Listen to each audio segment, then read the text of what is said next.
top 5 players to watch at Copa America 2024.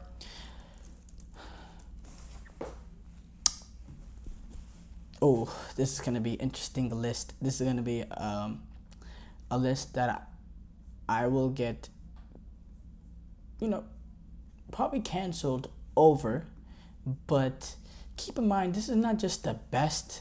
This is top 5 players to watch at this European Championship.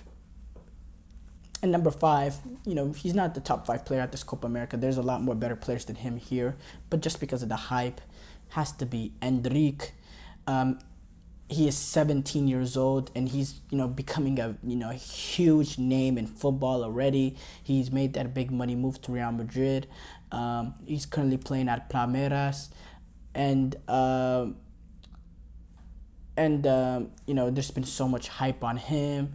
He has came into the Brazil setup last international window, and he scored 2 goals in those 2 games. He scored the game-winning goal against England, and then he went on to score another goal against Spain, scoring a goal in both of his 2 games. And Enrique he's a very talented player, and he has a lot of potential, and he's not going to be a starter, in my opinion. He shouldn't start for this Brazilian team. I think that our Brazil team is set with Vinicius, Rodrigo, Rafinha. I think that's the front 3. That's the most talented front 3. But seeing him make an impact off the bench is going to be very, very interesting, and see how much of an opportunity Dorvial Jr. will give him at the European Champion, or at the Copa America. Number 4, I have to go with Christian Pulisic, who he is the star for the home team at this Copa America, the U.S. men's national team, and he has been their star ever since he was a teenager, and now he is reaching the top of his prime, and he's had up and downs in the Premier League, playing at Chelsea, some good moments, some bad moments, but ever since he came in for this AC Milan team, he has been marvelous throughout the season, and injuries have not affected him this season, which is all that we could ask for, and he's been brilliant this season. He's been consistent. He has he's reached his career high when it comes to goals, scoring 12 goals for AC Milan this season. He has been an important part of the team. He starts every game. Stefano Pioli, he tries to get him in there no matter what, and he's just been very, very consistent, brilliant. And if the U.S. want to make a run at this Copa America, he has to show up, and he showed up for them at the last World Cup, and he's gonna have to come in and make that kind of impact yet again. Number 3 is a tight one for me. I'm gonna go.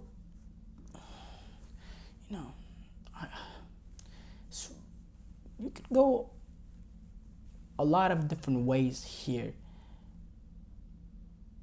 But number 3, I'm going to go with Darwin Núñez at Uruguay. Now, Darwin Núñez, he's had an up and down start at Liverpool, but Darwin Núñez is a player with quality. When you look at what he did that last season at Benfica before he got signed for Liverpool, there was a reason why his transfer value was that high. He is a very, very good footballer, but he just has lacked clinicalness. And for Uruguay to make these runs, Uruguay throughout international tournaments, especially in World Cups, they have had rely on these star players to come up, because this is a relatively small country, but they develop, each group has a few core stars. They have the Luis Suarez, Edison Cavani, the Diego Forlans, and those players, they end up coming up big in international tournaments for them. Darwin Núñez and also Federico Valverde, to a certain extent, those 2 players have to be the new stars, the new clutch stars, the new goal scorers. Not goal scorers, but the new players that come in that make those big time impact at this tournament. And I think Darwin Núñez has to come in and make that impact if Uruguay want to win this Copa America, which I think they have the team to do it, they have the manager to do it. I think putting Darwin Nunez in a team with the way Marcelo Bielsa plays, I think it's a match made and that's perfect for them. But I think, he has to be that big star for them if they want to reach that Copa America championship, but that's the level of them. Number 2, Vinicius Jr. Brilliant player. On the verge of potentially winning a Ballon d'Or if he wins this Champions League final, and if he can go on to win Copa America. I think that kind of wraps up the Ballon d'Or for Vinicius Jr. The amount of goals and assists he gets for Real Madrid, especially in the knockout stages for the Champions League, how key he has been, how clinical he is, how dominant he is, how much of a fear factor he creates for opposing back lines, his ability to take over a game on his own. He's going to be a big name, and he is a big star for this Copa America, and a big draw for this Copa America, one of the main headline stars of this. And that's why I put him number 2. The thing with this, though, is his performances for Real Madrid has not equated with his performances for Brazil. You see, his performances Brazil have just flat out not been to the same level. And I think Brazil fans, they will start losing some patience with Vinicius. Right now, they've been in a weak point just in general, so they don't really have a player to blame.